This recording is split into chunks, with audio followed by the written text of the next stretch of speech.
Dear students, now we are going to discuss characteristics of second order reactions. In previous videos, we discussed determination of rate constant or velocity constant of reactions when the initial concentrations are equal as well as different. Now, first characteristics of this second order reaction is unit. Unit for velocity constant will depends on the concentration terms. Here, for second order reactions, we have K is equal to 1 by T into X divided by A into A minus X.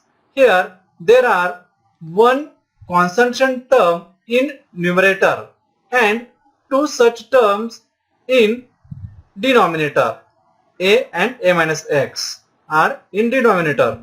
So, if these concentration terms are expressed in same unit, if these concentration terms are expressed in the same units, the velocity constant K will be inversely proportional to concentration.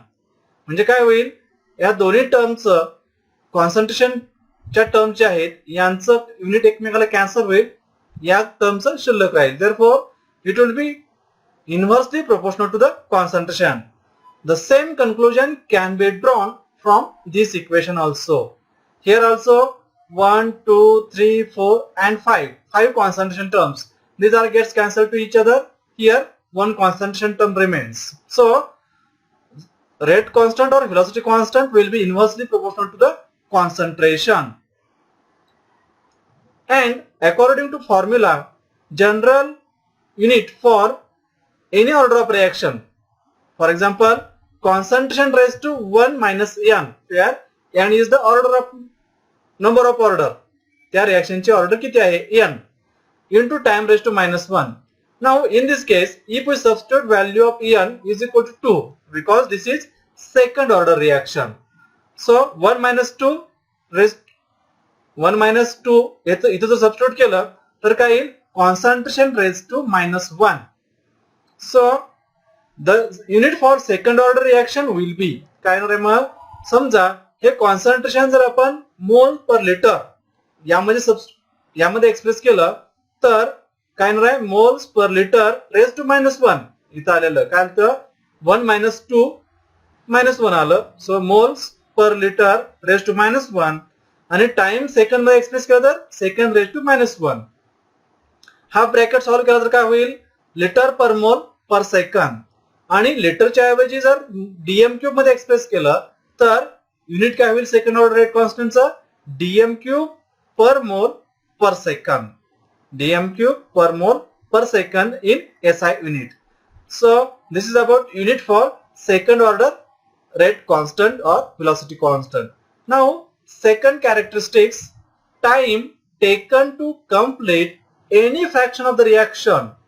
Any fraction म्हणजे 10%, 20%, 30%, 35% जे काय असेल ते, किंवा or half lifetime of the second order reaction is inversely proportional to initial concentration. Half lifetime of the second order reaction is inversely proportional to the initial concentration. म्हणजेच initial कॉन्सन्ट्रेशनच्या inversely proportion असणार आहे काय, half life time किंवा any fraction, definite fraction. कसं आपण ते find out करूया. For equal concentrations we have this equation rate constant साठी.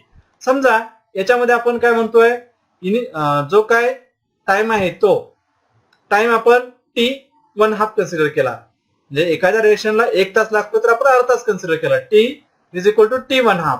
असं ज्यावेळेस असेल त्यावेळेस डिक्रीज इन कॉन्सन्ट्रेशन जो आहे तो काय होईल, इनिशियलच्या निम्म A divided by 2. and when substitute this value in this equation and rearranging we get this, that is T1/2 is equal to 1 by K into 1 by A into इथं तर x होतं पण x ची किंमत किती घेतली आपण, A divided by 2 divided by A, हा ब्रॅकेट मधला A minus x, काय किंमत x ची A by 2. हा जर ब्रॅकेट सॉल्व्ह केला तर काय येईल, परत A by 2 येईल. त्यामुळं नेक्स्ट टर्म काय येईल, T1/2 is equal to 1 by K into 1 by A into a by 2 divided by a by 2 gets cancel.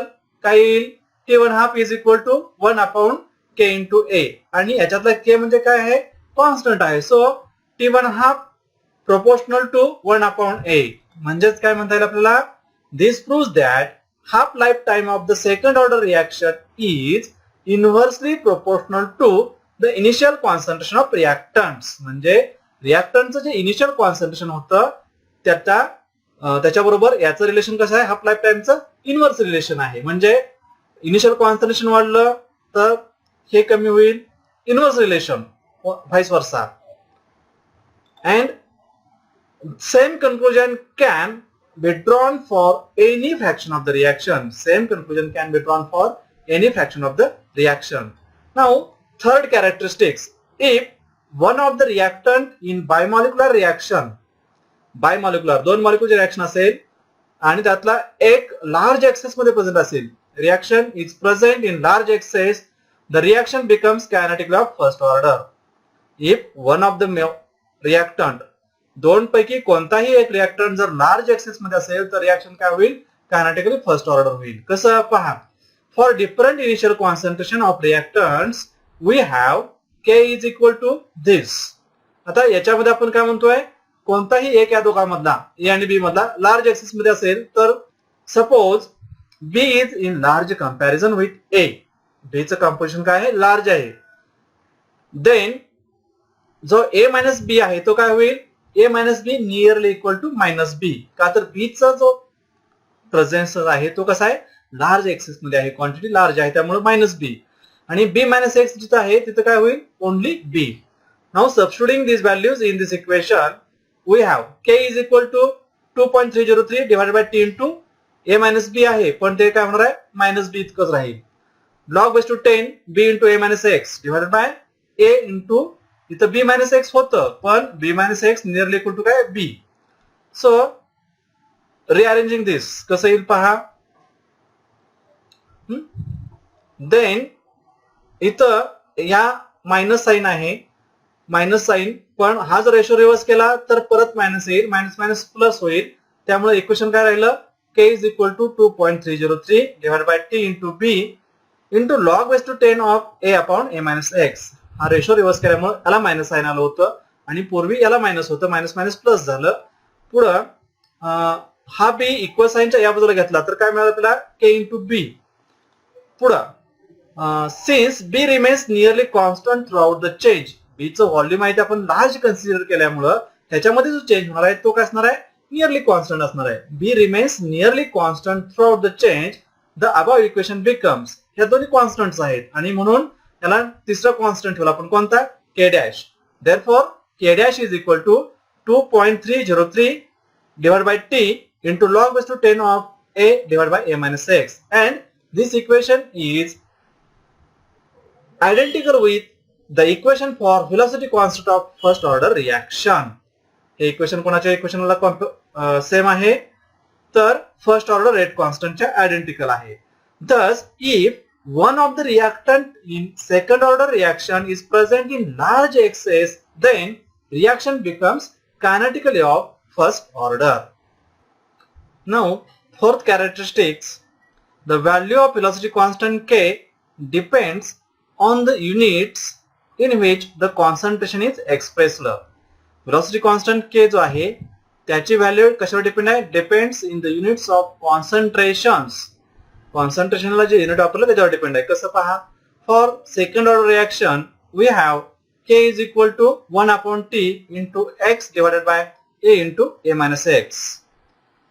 Suppose the values of concentration in new units are y times the values in the initial units. आपल्याला काय पाहायचंय की k च्या value ह्या कॉन्सन्ट्रेशनला जे unit वापरले त्याच्यावर depend आहेत. कशा त्यासाठी आपण काय कन्सिडर केलं न्यू युनिट्स आहे ते काय y times the values of the initial units. कसं then we can write k dash is equal to 1 by t into y into x divide by y into a into y into a minus x. y times आहेत म्हणून प्रत्येकाला आपण काय केलं पहिल्या युनिटला y ने मल्टिप्लाय केलं. नाउ 1 अपॉन t इंटू काय राहणार आहे पहा, y divided by y get cancel. पहिल्या आहे ते टर्म घेतल्या आपण इथं x divide by a into a minus x into राहिलं काय फक्त 1 by y. So k dash is equal to आपल्याला काय मिळालं, ही टर्म म्हणजेच काय होतं तर k होतं. So k dash is equal to k into 1 upon y. Thus the new value of velocity constant k dash is 1 divided by y of the original value. काय केलं आपण त्याला, हे जे सेकंड युनिट कन्सिडर केलं होतं ती तर मल्टिप्लाय करावं लागलं. त्यामुळं the new value of velocity constant k dash is 1 by y the original value of k, and which proves the value of velocity constant depends on the units for the concentration terms used. Now we discuss about graphical confirmation of second order reactions. First point, for a equal initial concentration of reactants, we have K is equal to 1 upon T into X upon A into A minus X. This is for equal initial concentration reactants. Now rearranging this, we have X upon A minus X is equal to A into K into T. Now if we plot the graph of X upon A minus X versus time T, then the nature of graph will be like this. That is, a straight line passing through origin is obtained as shown in the figure, which confirms the second order reaction. That means when the initial reactants are equal or have same concentration, then the reaction is confirmed graphically by using this equation and plotting the graph of this. In this graph, this slope is equal to A into K, and by rearranging this equation, rate constant K is equal to slope upon A. That means from the value of slope, we can obtain the rate constant for this second order reactions. Now, for equal initial concentration of reactants, we have same equation but rearranged like this. K is equal to 1 upon T. हे जे equation आहे ते आपण काय केलं, अशा प्रकारे rearrange करून घेतलं. 1 upon A minus X minus 1 upon A. Now again, whatever this T is taken to this side of equal side. So KT is equal to 1 upon A minus X minus 1 upon A. Again rearranging, 1 upon A minus X is equal to 1 upon A plus KT. So from this equation, if we plot the graph of 1 upon A minus X versus time T, the nature of graph is as shown here. काय मिळालं nature? A straight line having intercept on y-axis, and if this nature is observed, we say which confirms the second order reaction. Now here this intercept is equal to, या intercept वरून काय मिळालं आपल्याला 1 upon A, and the value of slope is equal to K. Then हे झालं जर रिएक्टंटचे concentration initial equal असतील तर. पण different initial concentration of reactant असतील तर K चं सेकंड ऑर्डर रेट कॉन्स्टंटचं इक्वेशन आपल्याला हे माहिती आहे. हेच इक्वेशन जर आपण रिअरेंज केलं तर काय मिळेल आपल्याला, log base to 10 of B into A minus X divided by A into B minus X, which is equal to K into A minus B divided by 2.303 into T. He terms आपण काय केली, equal साइनच्या या बाजूला घेतली, त्यामुळं हे relation मिळालं. Now if we plot the graph of log base to 10 of B into A minus X versus divided by A minus BX, याचा आपण टाइम T बरोबर जर ग्राफ घेतला तर काय होणार आहे, a straight line passing through origin. Straight line मिळाले आणि ओरिजिन मधून जाते, which confirms the second order reaction. And again for the same equation, if we rearrange in this way, काय केलं आपण, हा जो log of B upon A आहे तो प्लस घेतला, याच्याबरोबर ऍडिशन झाली. So K into A minus B divided by 2.303 into T. आता या इक्वेशन मध्ये आपण परत रिअरेंजमेंट केली, ही टर्म्स आहे ती इक्वल साइनच्या या बाजूला घेतली, minus log of B upon A. Again हे मायनस साइन घालवण्यासाठी आपण काय केलं, हा रेशो रिव्हर्स केला. B upon A आहे त्याच्याऐवजी काय घेतलं तर A upon B. So if we plot the graph of this term, कोणती, log of a minus x divide by b minus x याचा आपण टाइम टेबल ग्राफ घेतला तर काय येणार आहे straight line with intercept on y axis. Straight line with intercept on y axis. आणि मग हा इंटरसेप्ट म्हणजे काय असणार आहे तर intercept on y axis this intercept is nothing but log of this term a upon b and slope is equal to k into a minus b divided 2.303 and substituting the value of k we can obtain the rate constant for second order reaction by using this relation. Okay, this is about graphical confirmation of second order reactions.